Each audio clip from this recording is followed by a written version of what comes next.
That afternoon, I received a call from the kindergarten teacher. She said my 3-year-old daughter, Margot Hathaway, had been bullied by a pair of twins in class. When I rushed to the kindergarten, I found her in a pink princess dress, drenched in red paint, with a few faint red marks marring her skin. The moment she saw me, the tears she had been holding back finally spilled over. "Mommy, they wanted to play a bad game with me. I didn't want to, so they poured paint on me." I stormed into the principal's office to demand an explanation, but she lowered her voice and warned me sharply. "Those twins are the sons of the richest man in town. Ms. Hathaway, you really can't afford to cross them. Just take your daughter and keep your distance." The phone I had instinctively raised to throw in anger paused midair. But wasn't I the wealthiest person in Jacksonville? I called my husband, who was away on a business trip in Phoenix, and told him to come home right away. But what I hadn't expected was that the twins ran straight to my husband the moment they saw him. "Daddy, you're finally here. Teach this bad woman a lesson. Those twins are the sons of the richest man in town. Ms. Hathaway, you can't afford to mess with them. Just take Margot and stay as far away as you can." I almost burst out laughing. Richest man in town? When did Jacksonville's wealth crown change hands?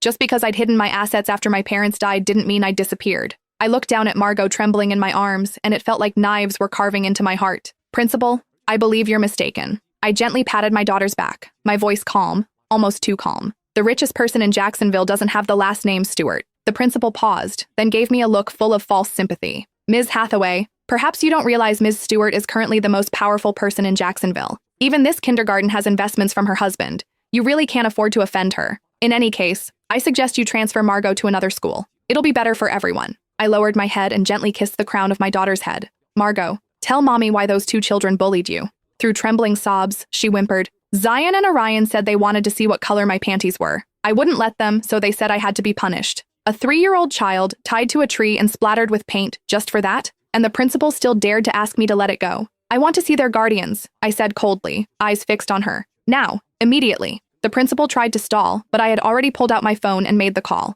"Secretary Harper, check the investors behind Jacksonville Kindergarten. I want a full list of shareholders and detailed info within 5 minutes." After I ended the call, the principal's expression shifted. She clearly hadn't expected an ordinary-looking mother to speak with such authority. "Ms. Hathaway, what exactly are you trying to do?" I offered a faint smile. "Just because I don't show off doesn't mean I'll allow myself to be walked over." 10 minutes later, I sat calmly on the sofa in her office, waiting. My daughter had already been taken to the school clinic to get cleaned up. My phone buzzed. Secretary Harper had sent a message. A long block of text appeared, followed by a detailed background on the twins' mother. Dakota Stewart, formerly a hostess at a private club, began appearing in social circles 3 years ago after getting involved with a wealthy man. Rose quickly by relying on men, holds no actual assets but publicly claims to be the richest wife. The father's field on the twins' school records is blank. Further investigation in progress. I narrowed my eyes. Interesting. A woman who climbed her way up by clinging to men dares to call herself the richest wife. Just then, the office door slammed open and a heavy wave of perfume rushed in.